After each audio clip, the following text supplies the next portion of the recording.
Infrastructure is more than just development. It is freedom carved in stone and sealed with sweat. When a nation begins to lay roads across its land, not just in cities, but deep into the rural heart, it is not merely building transport links. It is asserting its right to exist on its own terms. Infrastructure becomes a weapon of liberation, one that strikes at the very roots of poverty, isolation, and dependency. In the context of Burkina Faso's ambitious road building initiative, the act of paving roads becomes symbolic. It is an unspoken message to the world: we are no longer waiting for handouts, we are building our own destiny. In Africa, especially in the Sahel region, many communities remain trapped by geography. Villages are isolated by poor terrain, trade routes are fragmented, and emergency services often cannot reach those in need. This lack of infrastructure has kept millions in cycles of poverty, not due to lack of will, but due to lack of access. A road in this context is not just concrete, it is access to life. It is the path through which farmers bring their harvest to market. It is the way through which sick children reach a hospital. It is the link through which goods, ideas, and hope can travel. Without roads, even the strongest spirit is cornered. With roads, every citizen becomes a participant in the nation's progress. The Faso Mibo project understands this truth deeply. It recognizes that for a country to be truly free, it must be physically connected. Its land, its people, its potential. The 200 billion CFA franc budget isn't just numbers in a government document. It is a declaration that the people of Burkina Faso will no longer remain divided by distance. The leadership behind this initiative knows that the road to economic freedom must be laid, literally, because the true wealth of a nation lies not just in minerals or aid, but in the ability of its people to move, trade, meet, and grow. What sets this initiative apart is the mindset behind it.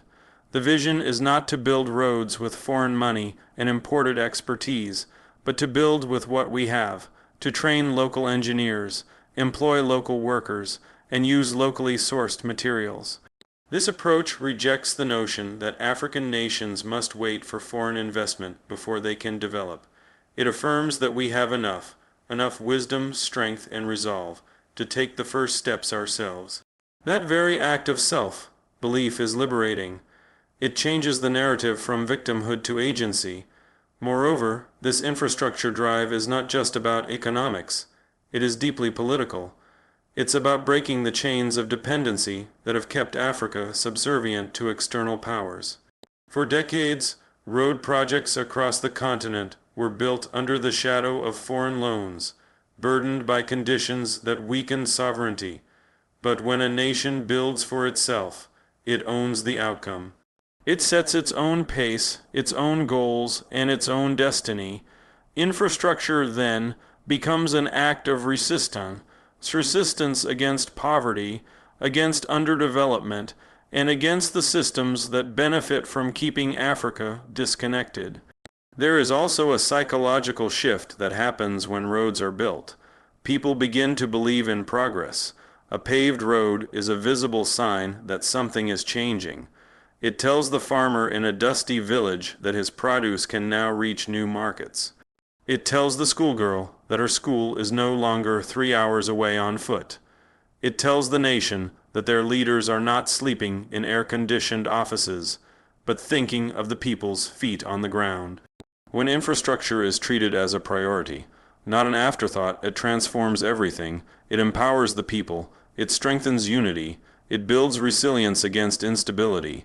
It boosts agriculture, education, healthcare, and national pride. That is why this road project is not merely about moving cars and trucks. It is about moving an entire people toward a new chapter of freedom and opportunity. To build roads is to free a nation. To connect people is to liberate their spirit. And to invest in infrastructure is to reclaim dignity. This is the essence of infrastructure as a weapon of liberation, a belief that with every road laid, a new future is opened, and the path to true independence is forged with purpose and pride. There is a deep wound in many African nations, a silent pain that doesn't always make headlines, the neglect of the rural heartland. For decades, the rural people, the farmers, the herders, the children born in mud, walled homes, have remained on the fringes of development. Roads, hospitals, schools, and markets have bloomed in urban centers, while villages have withered in isolation. But a revolution is underway. A quiet, powerful reversal of that injustice is being forged through projects like the Faso-Mibo Road Initiative. And its true aim is not just construction. It is redemption. It is about pulling the forgotten into the future and reminding them they were never meant to be left behind. When a government or a movement decides to prioritize roads that lead to remote villages instead of luxury highways to resorts, it's sending a clear message: every citizen matters. The focus is no longer on appearances or international approval, but on impact. On the people who wake up before sunrise to walk miles just to fetch water or bring goods to the nearest trading post. These are not just roads. They are lifelines extended to the ignored. With every kilometer paved into rural zones, dignity is returned, hope is restored, connection is reborn. Neglect has consequences far deeper than we often acknowledge. When people are left in isolated communities with no infrastructure, no access to opportunity, and no voice in the national conversation, they do not simply suffer. They become invisible. The youth begin to believe that prosperity is only possible if they leave home. The elderly die in silence, never having seen their country truly serve them. When we talk about development, we cannot ignore this. The most powerful investment a nation can make is in the people it has long ignored. The Faso-Mibo project is rooted in a clear understanding. If we want a strong Burkina Faso, we must start from its foundation. That foundation is the rural masses. It is the farmer who grows food for the city. It is the woman who carries water from a well dug decades ago. It is the child who dreams under a leaking roof with no books, no power, no road. These are not statistics. These are citizens, and they deserve the same access to opportunity as anyone else. The vision behind this project is transformative.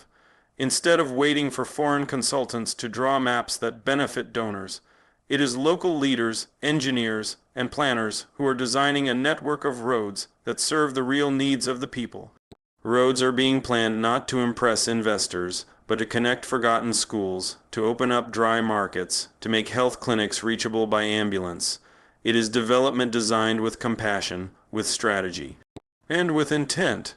And as these roads are built, something else is happening. Pride is returning. Communities that once felt abandoned now see machines rolling into their villages. They see workers clearing paths that have been blocked for decades. They see the faces of engineers who look like them, speak their language, and understand their daily struggles. That visibility, that inclusion, is revolutionary. It tells the young man with a bicycle and a dream that he no longer has to ride in the dust forever. It tells the pregnant woman that her journey to the clinic will not be a gamble with her life. It tells the teacher that the classroom can now receive materials, books, and connection. This is not charity. This is justice. Rural communities are not begging for development. They are demanding their rightful place in the nation's growth. And for the first time in a long time, the roads are beginning to answer. These roads are bringing light into places long forgotten, and not just the light of electricity, but the light of recognition, the light of belonging, from forgotten to forward. That is the true journey being paved. This is not just about trucks and traffic. It's about reversing the legacy of exclusion. It's about rebuilding trust between the people and those who lead them. It's about proving that a new era is possible, one where a nation does not rise by leaving some behind, but by lifting everyone together. The rural heart is strong. It has survived despite being ignored.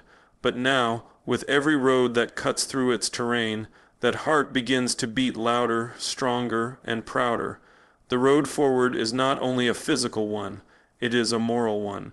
And it is finally, powerfully being paved. In a continent rich with resources and resilience, One of the greatest obstacles to development has not been a lack of potential. It has been a dependence on foreign aid, loans, and external approval. For far too long, many African nations have been trapped in cycles of borrowing, conditions, and compromise. Projects that should empower people end up enriching outsiders. Infrastructure plans that promise progress often lead to more debt, more dependency, and more silence from the ones who are supposed to benefit the most. But the new road building initiative in Burkina Faso is breaking this pattern. It is boldly choosing self-reliance over foreign debt, local power over external control, and national pride over passive waiting. The Faso Mibo project is revolutionary not just because of its ambition, but because of how it is being implemented. It does not depend on international lenders or billion-dollar loans with hidden strings. It uses what is already available: local materials, local labor, and local knowledge. This is not just a logistical decision, it is a philosophical one. It is a refusal to mortgage the future in the name of temporary progress. It is a declaration that true development does not come from the outside, it is cultivated from within. When a country builds using its own hands, the benefits stay within. The money circulates in local markets. The skills are learned by local youth. The jobs go to local families. The confidence grows within the nation's borders. But when development is outsourced, what appears to be a road can quickly become a trap. Yes, foreign companies may build faster. Yes, international aid may offer quick injections of funds, but they often come at the cost of sovereignty.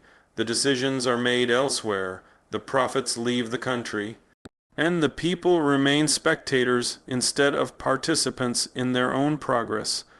The leadership behind Faso Mibo understands that sustainability begins with ownership. That's why the project has invested heavily in training local engineers, mechanics, and road crews. It's why the government sourced machinery from partners who respected the principle of fair exchange rather than domination. It's why traditional road building methods like the Danu technique, an affordable, effective method developed in Africa, are being used to stabilize rural roads. These choices are not accidents. They are deliberate acts of defiance against a system that has long benefited from keeping African nations dependent, and the benefits of this approach go beyond economics.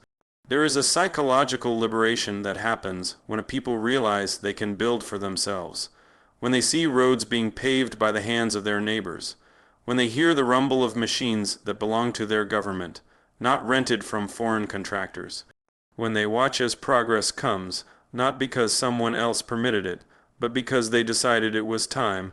This is empowerment in its purest form. Self-reliance does not mean isolation. It does not mean rejecting all forms of partnership or innovation. What it means is choosing wisely. It means refusing to accept deals that undermine the nation's independence. It means building capacity at home so that any cooperation is based on equality, not desperation. It means shifting the development narrative from one of need to one of strength. This shift is crucial for the youth. An entire generation has grown up believing that progress only comes when an NGO arrives, when a loan is approved, or when a foreign investor shows interest. Faso Mibo changes that. It teaches young people that their country can build without waiting, that they can be engineers, not just laborers, that they can be owners, not just recipients, and most importantly, that they are not victims of poverty, but architects of prosperity. The symbolism of self-built roads is powerful. These roads tell a new story, one where Burkina Faso is no longer seen as a country asking for help, but as a nation showing the way. It is setting an example for others that development is not a gift, it is a right. And that right must be claimed by those who live the daily struggle, not those who profit from it. Every kilometer built without debt is a step toward true freedom. Every bridge laid by local hands is a bond of trust between the people and their future.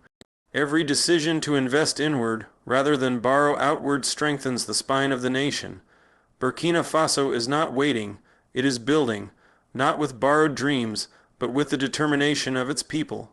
This is the future of African development, local, intentional, fearless, a future where the road forward is not bought, but built.